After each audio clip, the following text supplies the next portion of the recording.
Welcome to Arkham. I'm your host Ryan, and thank you for tuning in today. So today we are going to talk about a tragic story of a woman who was found dead at Wells Fargo after clocking in for 4 days. So 4 days went by before anybody even realized she was dead.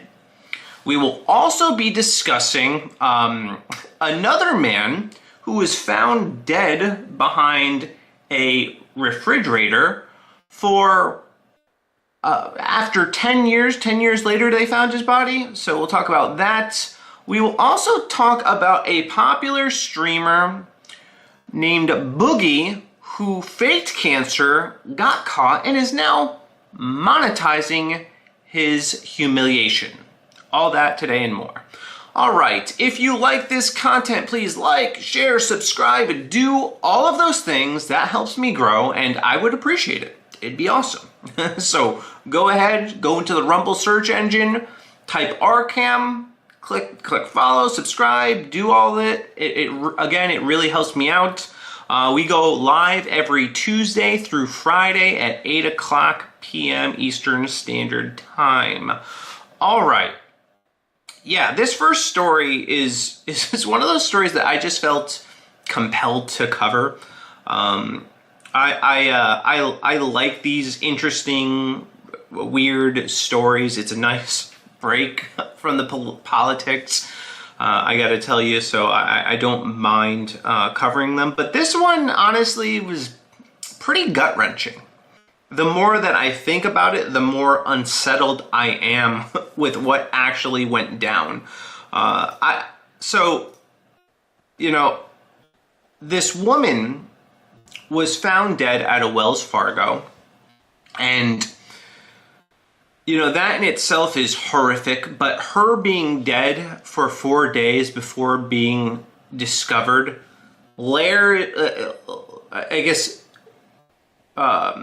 gives us a whole new layer of complexity to the situation, and I find myself really bothered. So let's get into it, and then we'll talk about it a little bit. All right, boom, boom, boom. Here we go. All right, woman found dead in her cubicle 4 days after last clocking in. The deceased worker was identified as Denise Prudhomme, 60. So police in Temple, man, I hate these pop-ups. Temple, Arizona are investigating after Wells Fargo employee was found dead in her cubicle 4 days after she scanned into the building.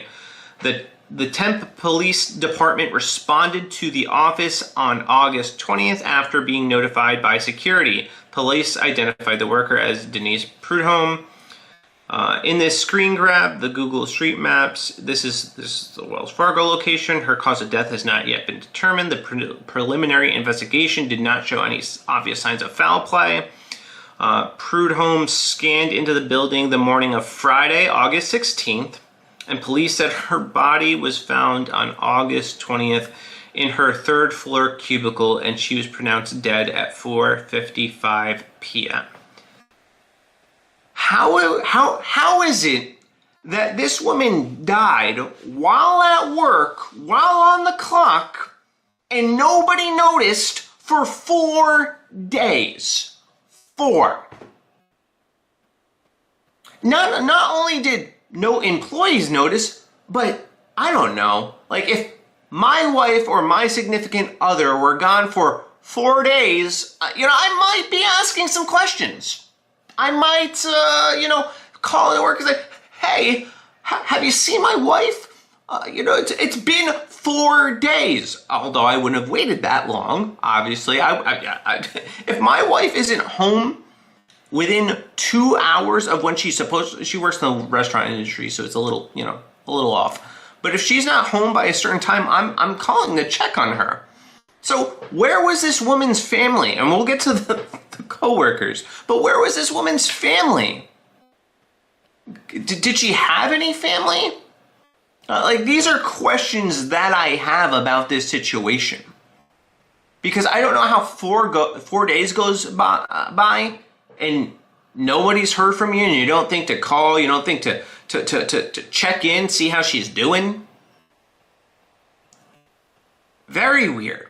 And then too, you know, she's working at Wells Fargo in an office. Nobody, her boss, her coworkers, nobody, you know, said, you know, I haven't seen Denise, you know, in a couple of days. Let me go check on her. Let me go pop in our cubicle real quick. Nobody did that? It's just really, really bizarre to me that nobody could notice. Now, I do believe they go on to say that she was in a part of the building that was unpopulated, but what do you mean like nobody ever went there ever? Not even the custodian was going by? Like, come on, somebody should have been popping in and out. Especially if, like, you know, you have these punch cards and she punches in and she never punches out. Doesn't that raise like a red flag in the HR system or something? Or some, you know, like a manager maybe annoyed, you know, it's, you know, 2 days and he's like, Denise, you never punched out. You're still clocked in. What's going on? And if she doesn't answer, maybe that should raise some red flags. Like, what's going on? Why can't I get a hold of this woman? And play the role of Trump. The vice president knows she has to make up ground on the economy, where polls give Trump an edge. She's set to roll out a new phase of her. No, come on. I do not want to hear about you. All right. So a spokesperson for Wells Fargo said Prudhomme's cubicle was an underpopulated part of the building and that colleagues were informed of her death after her family was notified. We are deeply saddened by the loss of our colleague, Denise, a spokesperson said. Our thoughts are with her family and loved ones, and we are in contact to ensure they are well supported during this difficult time. The Wells Fargo employee spokesperson said the counselors would be made available to support employees affected by this decision. We are committed to safety and wellness for our workforce, except for this dead person, the spokesperson added. There was more on this. I just want to... That article didn't really give us that much. I'll read this one by CNN. We'll see if they got a little bit more information. All right, Wells Fargo, blah, blah, blah, blah, blah. Security on site. All right, reported finding the employee possibly dead in a cubicle on the building's third floor. Authorities said that Prudhomme was pronounced at 4:55 p.m. Oh, God. Do these people just, like, copy and paste what each other wrote? Okay, here we go.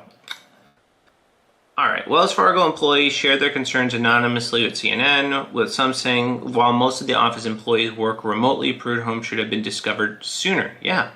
The building has round-the-clock security presence. So why didn't anybody notice a corpse at their desk? Seems like something that you should notice. Denise has been taking a long nap. Too long. Maybe I should go check on her. You think maybe people would do that? Some employees reported a foul smell but assumed it was faulty plumbing in the building. What is going on with Wells Fargo? Where you smell rotting corpse and your first assumption is that it's faulty plumbing. Do they have plumbing problems all the time? I guess, you know what? If this happened at my old job, I'd probably assume the same thing, but we worked at a farm, home, and garden store. I don't know, man. This is just something that just seems off-putting to me. Addressing some of the employees' concerns, they were not notified about Prudhomme's death sooner. Wells Fargo clarified Prudhomme's family had to be notified first. Yeah. You know, they shouldn't have actually had to be notified because they should have been aware that this woman was missing. You know, 4 days, you don't hear from her. They think maybe that warrants some questions. Maybe you should start to be asking yourself, like, where is she? But what's going on? Let me call her job to see what happened, see when they last saw her, because nobody's seen her in 4 days. So, yeah, I'm reiterating more of the same thing. The the same thing. Anyway, I thought this is like, a sign of the soullessness of corporate America, where you can clock in for 4 days or clock in, die on shift, and then 4 days later be discovered dead? That's how seriously they take you as an employee. That's how much they care about your presence, that they don't notice that you died in your cubicle. Good Lord. Like, that is crazy to me. You know, you think people would like check in to say, hey, you know, good morning to Denise, or, you know, hello.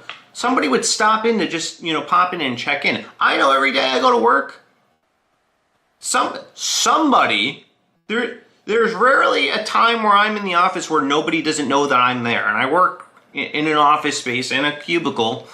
I just don't see how you can get away with not being seen. You know, even too, like if you're leaving work, you know, somebody notices, oh yeah, that car's been here 4 days. That's weird. Huh, I wonder whose car that is. Like, you have a car parked there for 4 days, you don't start asking questions? It's just really bizarre to me. It's one of those stories that it's heartbreaking, it's disappointing, on all fronts too, because I don't know, you know, this is still developing, so maybe the family has like a legitimate reason. Maybe she was cut off from her family, you know, estranged. Then, you know, it makes sense that nobody's checking in on her. But if she's clocking in every day to work, man, like, you're not telling me nobody was wondering what she was doing for 4 days. It's just weird, man. So yeah, that story kind of bummed me out. Nice positive way to start the stream off. Bumming you guys out. And it doesn't get better from here. I'm just going to tell you that right now. It does not get better. This is another one kind of related to that story. All right. Shop worker reveals key reason why a man stuck behind the fridge for 10 years was never discovered. This one actually is more plausible to me. All right.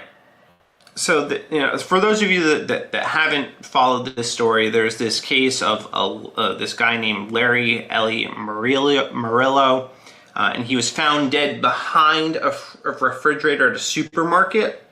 And I guess he had like shimmied his way up there and like fell behind the refrigerator, and nobody noticed. You know, like there was a manhunt for this guy, people were searching, and nobody had thought to check behind the refrigerator. And it wasn't until like this contract company came in and was replacing the fridges that he was discovered. Which, that actually makes more sense to me, because I don't think anybody in their right mind would be thinking to look behind these fridges in a store.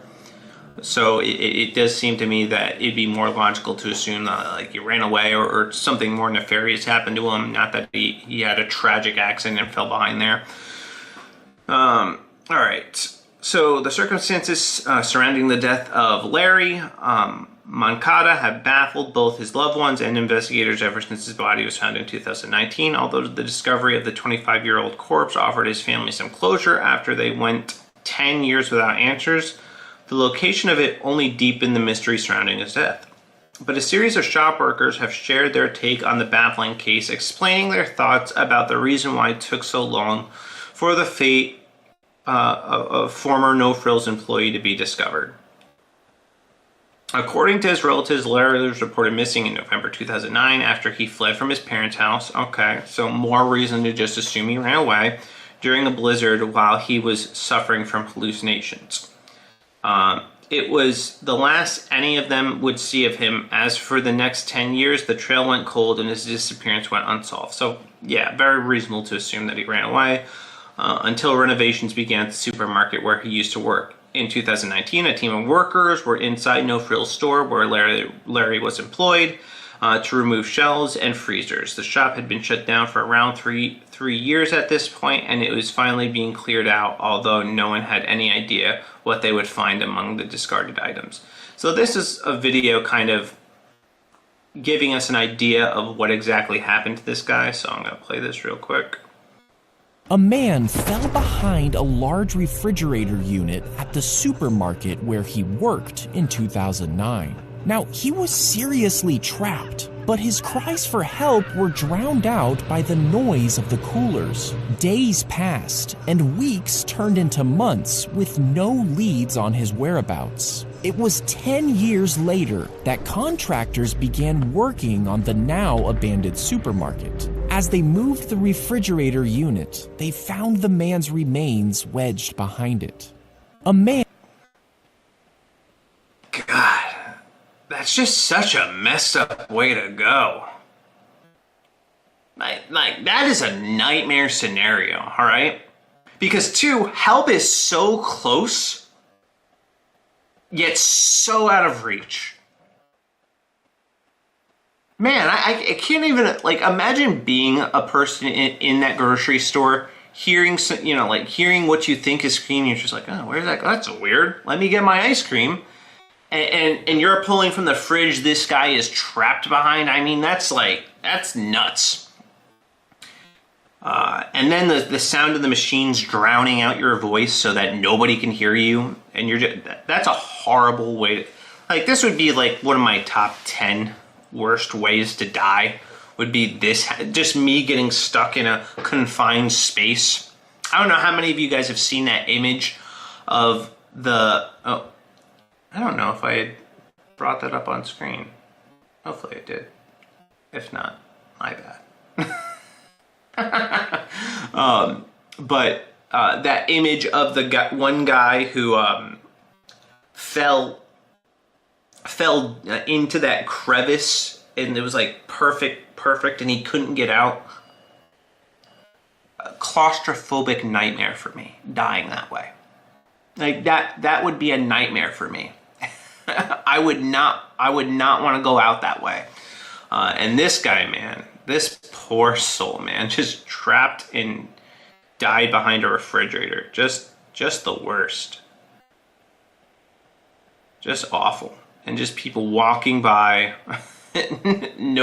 Nobody knows you're screaming and in this terrible situation. That's just awful, man. That's just awful. So this case, though, I do think it's more justifiable, that nobody knew than the Wells Fargo situation where, this woman's co-workers were in the same building as her. I imagine her boss is in the same building as her. There's security guards going through that building. There are cleaning ladies, cleaning people going through that building. Nobody noticed her. Really, really insane to me. So yeah, I just thought this story was a trip, man, and I wanted to share that with you guys because I thought it was interesting.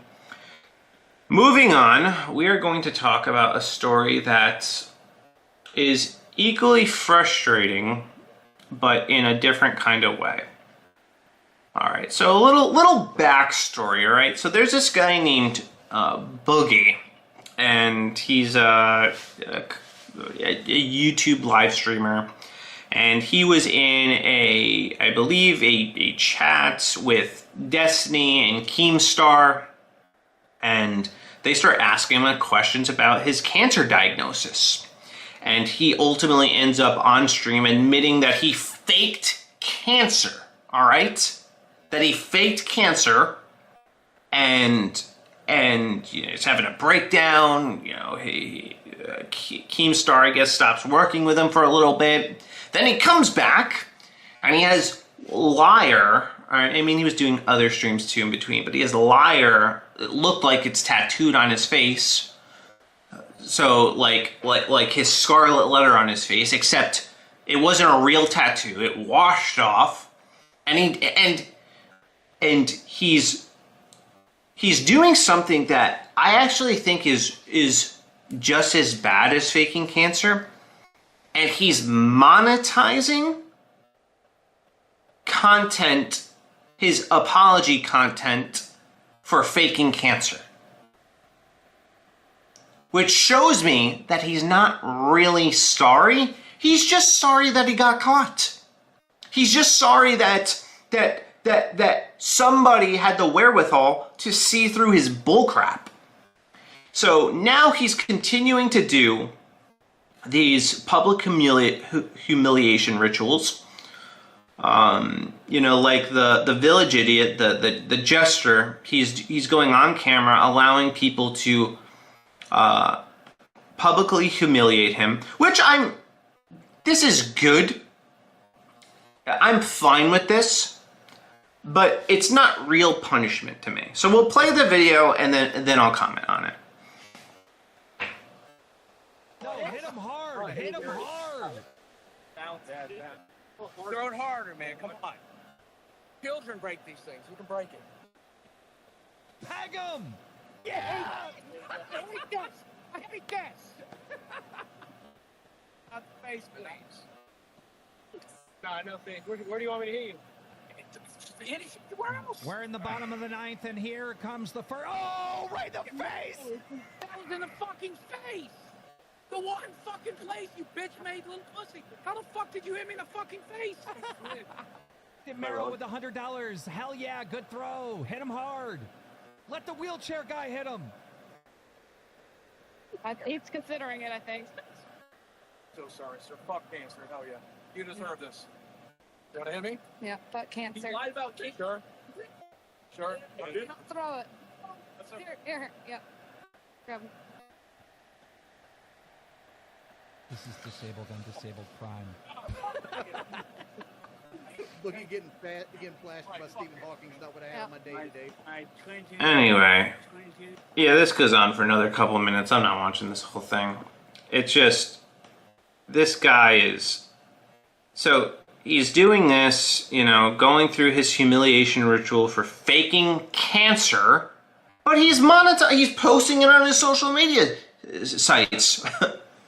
100, dude is a big brain, to be honest. I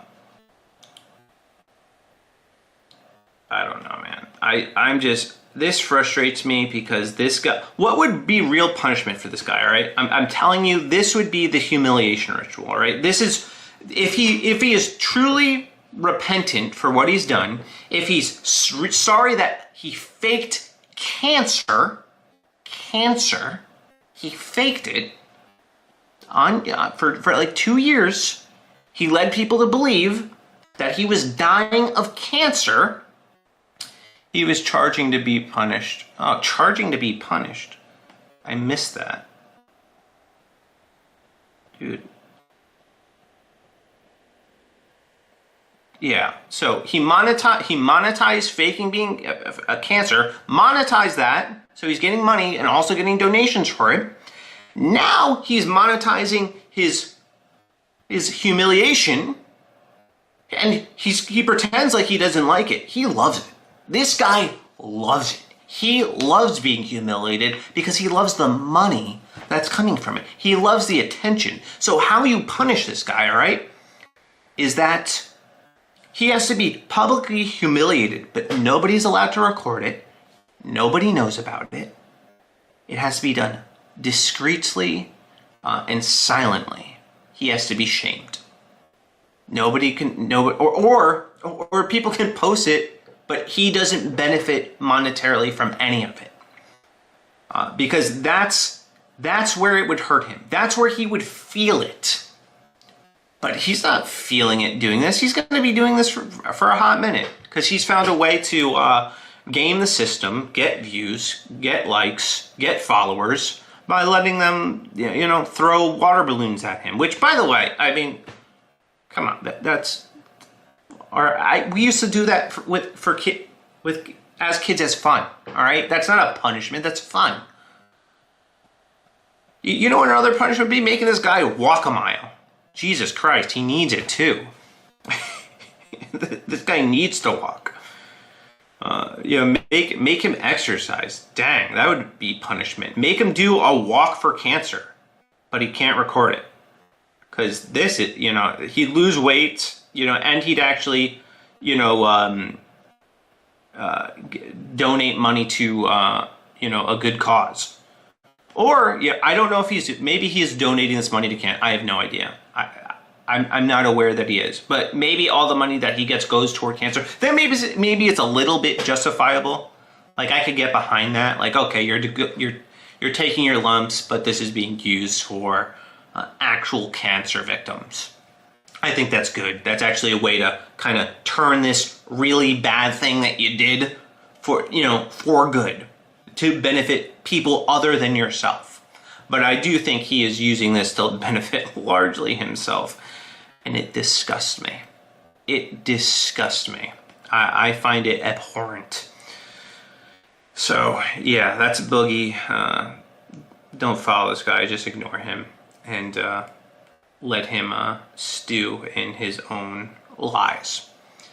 All right, next story. We are going to be talking about a mom who decided to go to Disney World without her children. So this is from the New York Post. Mom, 30, divides internet by going to Disney World without her children. Embarrassing. All right, let's read this. All right. A woman going to Disneyland without her children has divided and baffled the internet. Maddie, 30, who describes herself online as a Disney and Universal travel specialist, posted on social media that she dealt with mom guilt when leaving her children to go to Disney World without him. Have you ever gone on a solo vacay to Disney World without the kids? She asked. No, because that's kind of weird. Why would I not go with my children? One, why would you go to Disney to begin with? That's first of all, Disney sucks. Two, if I'm going to take my kids for an enjoyable experience, it's not going to be standing in the idea of bringing my kids, at least right now, to an amusement park with obnoxiously long lines sounds like a nightmare to me. It does not sound fun. It does not sound like a positive experience. It sounds like a nightmare. So the lines in itself sound like a nightmare. So she says, I love taking family vacations to Disney, and I do 99% of the time, but every now and then it's so nice to let loose and be a kid without the kids. That's weird, man. And I think our culture has this, I don't know, like Peter Pan syndrome where they don't want to grow up. And it is just a little weird to me when adults are going to Disney, which is a place, designed specifically for children, as adults by themselves. That's just strange. All right, you want to go to Disney, maybe go with friends. It's still a little weird. You should be going with your family. It's a place that's geared primarily toward families. If you want to do the more adult one, then go to Universal, all right? The 30-year-old didn't seem to expect any backlash for sharing her holiday on social media and added, "This is your sign to take the trip, mamas." The comment section quickly became not about Maddie's trip, but far more about people's judgments on whether she should have taken her children or not. You should have taken your kids, if you could afford it. And if you like going to Disney, I happen to have no desire to do that. So Maddie added in the comments that she'd be taking her 2 young children in 3 weeks, but she was glad she went without them first and got to drink and ride big roller coasters. I can't imagine going to one of these places without my family or without anybody to share the moment with. It just seems like a letdown. Isn't the point of going to these amusement parks to have fun with other people? All my memorable moments at amusement parks have been shared with other people. And this primarily happened when I was young, younger. And now the idea of going to an amusement park, at least Disney, is something that I don't look forward to. But I do look forward to going to other amusement parks with my kids when they get older. But I could never think, there's no part of me that is thinking, I really, can't wait to get away on a weekend and go spend 10 hours online at Disney. There's no part of me that desires to do. There's a million other things I would rather do to unwind besides that. So Maddie added in the comments that she'd be taking her 2 young children in 3 weeks, but she's glad she went without them first. Yeah, I've read that. Someone reposted Maddie's decision on X and joked, I'm going to have to side with the mom guilt on this one. The tweet amassed over 14 million views and kicked off a big debate. Yeah, I am team you take, I wouldn't post this either. When the mom guilt sets in because you're going to Disney without and then you tell them All right, if you are going to do this, right, if you're going to venture to go to a theme park without your kids, it's cruel. It's cruel to say, hey, little Timmy, mommy's going to go to Disney World, but you can't come. Have fun, bye. Who does that? That's like the equivalent of saying, hey, I'm going to Candy Gumdrop Forest, and you can't come. Sucks to be you. To a kid, you might as well have told them you're going to Narnia without them. What's wrong with you? Yes. Yes, you should feel guilty about this. You shouldn't have said anything to your kids. You could have told them you were taking a holiday with your friends for the weekend. It would have stung less. I cannot believe somebody would do this. And then you do the photo op. Oh my God. Oh man, I don't know what you guys think, but I do. I think this is bad parenting. You know. This is bad parenting. I am a full person outside of being a mother, and I'm not obligated to take my children on my vacations. Family trips exist for a reason. The post, she's trying to defend. She knows she messed up. The poster replied that while that was clearly the mom's right and she had no issue with someone taking a vacation without their family, she couldn't ignore the irony of the situation. It's my right to think it's very funny to leave your kids at home to go to a kid's place. Yeah. And then tell them about the worst thing for me is not even the fact that she went. It's that she told them she was going. And then left. Like talk about rubbing salt in the wound. Yeah, I can't. And she's posing in these pictures. Timmy, are you at home with your dad watching TV? Watching Mickey? Well, I'm here at Disneyland, sucker. And I could hear her laughing in a little witch voice because that's how she's dressed right now. While her kids stay at home. Another wrote that she kind of understood where their mom was coming from because every time she goes to a theme park with her husband and child, they can't enjoy certain rides because their toddler isn't old enough to ride them. All right, well, here's a thought. You wait until your kids are old enough to go, and if you want to go somewhere where you enjoy something, then you leave the kids with grandma and grandpa, and you go take a weekend. You go do you. All right, but when you're going to Disney, a place designed for kids, you kind of it doesn't see. This is one of those things that I don't get. Like people going to Disneyland with toddlers or young kids. Why would you do that? As a parent, sounds awful. Sounds like a 10 out of 10 for a bad experience, all right? I dread taking like an hour-long car ride with my daughter, my youngest one, because she doesn't like the car seat. Now you add standing in the hot, steaming sun all day to get on rides that you can't even ride, and then wrangling your little velociraptor. And no, that wouldn't be an enjoyable experience, which is why you just shouldn't take young toddlers there. No, you should know one Disney checklist. Can my kid ride the rides? Yes, you go. That's fine. You take your family and go. No, you stay home and you figure something else out. Very simple. Very simple checklist. Yeah, it's just lame. Or you bring somebody with you, all right? You want to go on some rides, cut loose a little bit while you're there, that's fine. You do that. But you bring somebody with you and have them chill with the kids while you go on a couple of roller coasters. Fine, no one's going to judge you for it. I'd be fine. But instead, no, you rub in your child's face and then mock them while you're drinking your pink drinks at Disneyland, which is lame and gay, by the way, might I add. So we shouldn't be going to Disney at all because they want to trans your children and they make everything gay and lame. And this is gay and lame. All right. Next story. This one kind of, a little freaky. This is like the plot of a dystopian horror movie. More than 1,700 unknown viruses discovered in China dating back 40,000 years.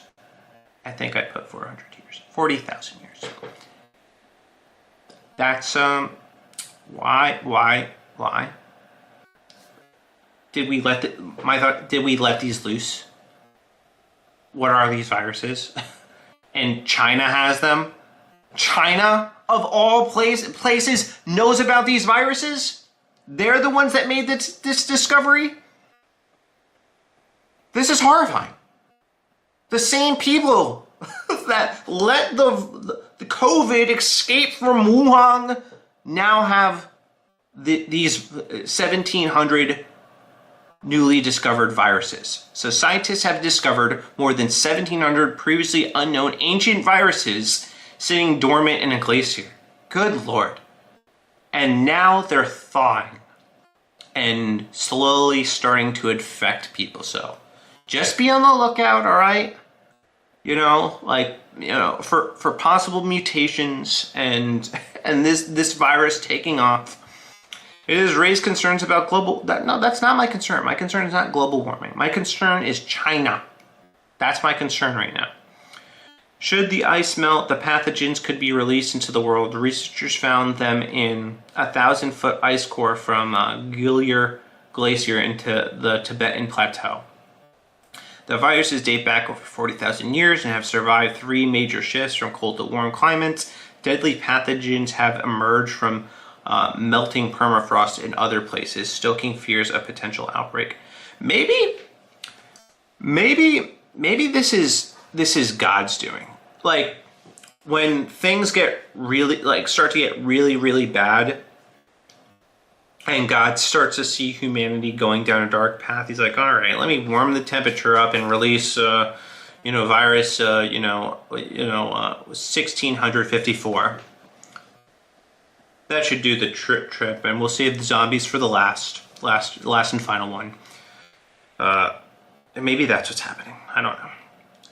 In 2016, for example, anthrax spores escaped from an animal carcass that had been frozen in Siberia permafrost for 75 years. Dozens were hospitalized and 1 child dead. But researchers have said that the new viruses found in China pose no threat to humans. All 1,700 are good to go. Rest assured, China, if there's one thing I know about China, it's that they're honest. And that they're very careful with their deadly viruses too. Nothing but peak security on those viruses. Not like, a virus could leak out of a lab or something crazy like that and infect, the entire world and cause a global pandemic. Nothing like that. Just in time too for election season, might I add. So the timing, kind of suspect, but likely nothing will happen, and this will be a big nothing burger. But it is fun to think about what could potentially go wrong, because so much could go wrong here. So much could go wrong, and there's not a whole lot we can do about it. This is one core. What happens if another core thaws out? They're not tracking every single glacier and every single core. I don't know how they possibly could do all that. So yeah, sooner or later there's probably going to be a couple viruses that seep out of these things and reap havoc on mankind. So the team of researchers led by the Ohio State drilled over 1,000 feet into the Gillier Glacier, a massive ice cap located in northwestern Tibetan Plateau. The resulting ice core was separated into 9 segments, each representing different time horizons and climatic periods. The segments range from 160 to 41,000 years old. So I don't even know how old this actually is. So my 400 years is accurate now. All right, the researchers extracted DNA from each segment and used a process called metagenomic analysis to identify each individual strain. Well, there you have it. If a series of crazy, deadly viruses start to sweep the nation, you heard it here first. And by hearing it here, you heard me read it from express.co.uk. All right, we got a couple more, and then we're gonna wrap this puppy up. Just a couple. You know, we had a lot of intense stories. Started on a down note and just kind of kept going downhill, but we're gonna bring it back up a little bit. But not with this first video. This first video goes out to anybody who has worked in as a manager in really any capacity. Some of the stuff that you have to deal with. All right.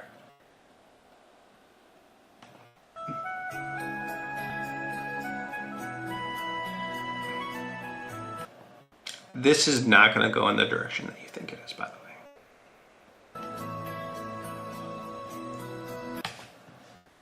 way. That's it. Bro, my mind is blown. What? It's such innovation.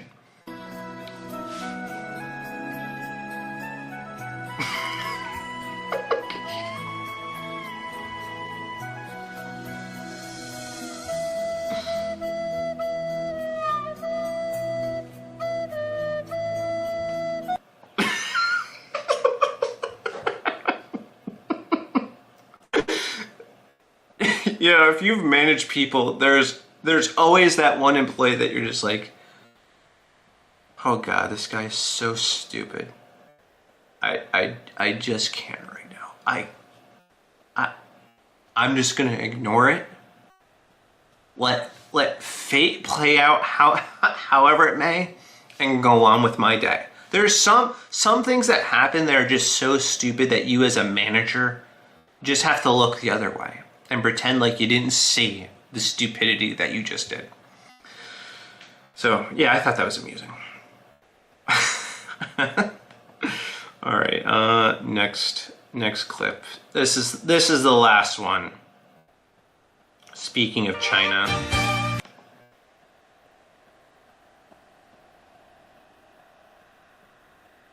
This one is a little Chinese girl and a very good boy. All right, we're gonna play this. Let's go. All right, this smart golden retriever picks up the children and comes home from school. So they are aware of the glaciers, and in an effort to fight climate change, they are recruiting the golden retrievers.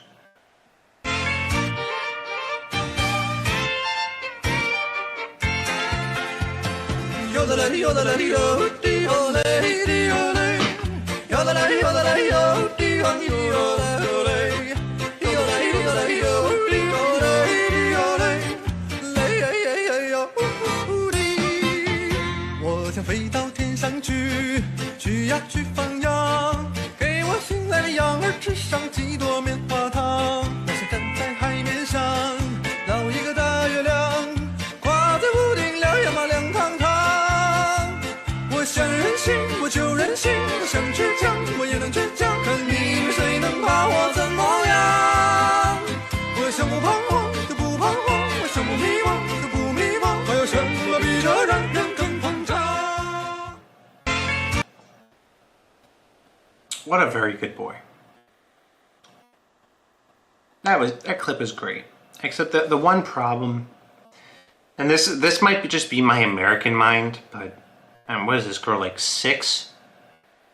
How many blocks did she go to get home? My wife would watch this and she would not think it's cute. She would be horrified that this girl is basically by herself, although she does have her dog, by herself going home multiple blocks. But maybe the trick here is that it's so cute that even the most evil of people would be like, I can't. Not this one. Cuteness overload, cannot do it, cannot handle it. And they would not do anything bad. But Anyway, I thought this is awesome. I thought this is cool, very innovative, and looks fun. I know my daughter would have the time of her life, except my dog wouldn't be able to do something like this. All right? My dog is lazy, all right?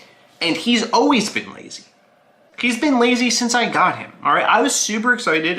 He's an American bulldog, and I got him and I was excited because I was like, oh, sweet. I go running, I'll take my dog running with me. It'll be fantastic, it'll be great. And as a puppy, I start, running.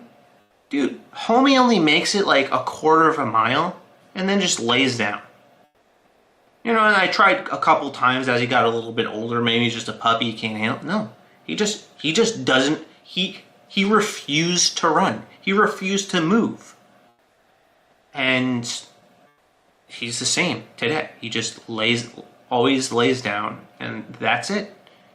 He's not a dog that likes walking. He's not a dog that likes exercise.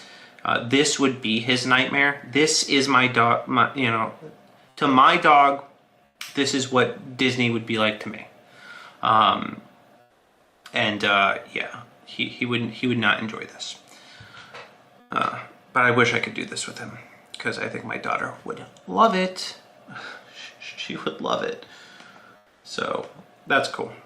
All right, I think that is gonna do it for me today. I hope you guys enjoyed the stream. If you liked it, like, share, subscribe, comment. Let me hear from you. Do you think that those viruses are going to kill us all? Because it's a little alarming to me. That thing, I'm thinking about that, just because of how China is. But anyway, I'd love to hear from you, and click that subscribe button, follow, do all those things, and I'll be back tomorrow at 8 o'clock. I hope you guys have a blessed night. Deuces.